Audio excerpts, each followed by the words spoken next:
శ్రీలంకలో రావణాసుని బాగా పూజించబడతారు. ఎందుకని తెలుసా? రావణాసుడు తెల్లారిపాటికల్లా ముక్కోటి దేవతల్ని పూజించేసాడు అంట. అంత పెద్ద భక్తుడు ఆయన.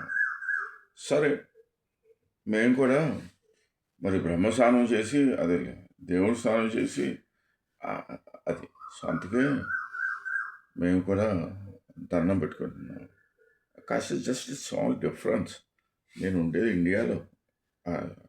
ఓకే, శ్రీలంక ఇండియాకి చాలా తేడా ఉంది మరి. ఓకే, సో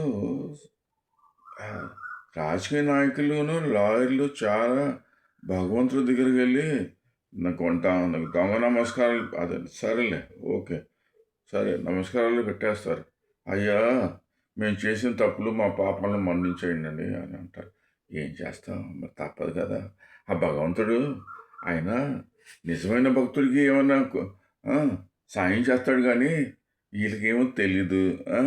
ఓకే, దండాలు ఎత్తేస్తారు, ఒంగుని దండాలు.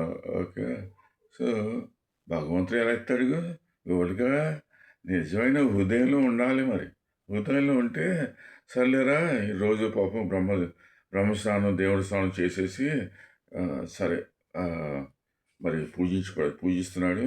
అలాంటివాడికైనా ఏమన్నా ఆడి కోరికలు నెరవేర్దామని అంటారు కానీ ఆ ముక్కోటి దేవతలు చిచి అంటే దొంగ కేసులోను అది అంత దొంగ ఇది పథకాలను ఏది ఒకటి పూర్తవకుండా సర్లే ఎక్కువ మాట్లాడుకోవట్లే, ఎందుకులే మళ్ళీ సర్లే మరి నేను ఎక్కువ మాట్లాడితే కేసులు పెట్టేస్తే అందుకే నేను ఒక నిర్ణయానికి వచ్చాను. ఏంటబ్బా నిర్ణయం? అంతేలే కాబోయే మరి లాయర్ ఏ లాయర్? Criminal case, criminal కేసెసా?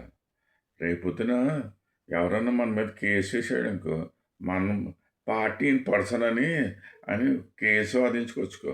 అచ్చా, సరే, ఇదేదో బాగుంది, పార్టీ ఇన్ పర్సన్ అని. సర్లే, ఓకే, మరి దీంట్లో ఒకటి ఉందా మతలబు. ఏంటది? ఎక్కువ టైం మాట్లాడకూడదు, లేకపోతే కోర్టు నా మీద రివర్స్ చేసేసి అబ్బాయి నువ్వు పొద్దున్నుంచి సాయంకాలం దాకా మరి మాట్లాడావు, నువ్వు కోర్టుకు సమ్మె దండకం చేసేసి నీ మీద ఒక 10,000 జరిమానా. 10,000 జరిమానా? అరే బాబు, అసలు నేను చెట్టు కింద ప్లేయర్ని 10,000 నేను ఎక్కడ కట్టినా? సర్లే, ఓకే ఓకే. అందుకే మేము జస్ట్ జస్ట్ రెండే రెండే జస్ట్ 2 నిమిషాల్లో 2 నిమిషాలు కూడా కాదు, జస్ట్ రెండే అది 2 పాయింట్లు ఎస్ ఆర్ నో అంతే అది. సో ఇప్పుడు పుస్తకం చదివాం, ultimate spiritual energy is the ultimate energy అని. అరే తిమ్మకలు అవుతున్నాం.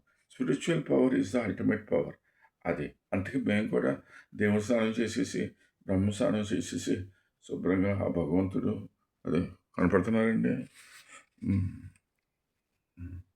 ఓకే, అది. సో మరి క్రిమినల్ లాయర్ అంటే చాలా బ్రెయిన్ ఉండాలి. చుట్టూ ఎవరైనా కొడతానికి వచ్చేసారనుకోండి, చక్కగా తన తెలివితేటలు చూసి వచ్చేసి అదేలే తెలివితేటలు ఉపయోగించి అల్లే గోడ కూడా దూకాల్సి వస్తుంది. మరి అదే జంపు జవారు అయిపోవాలి. ఓకే, ధన్యవాదాలు.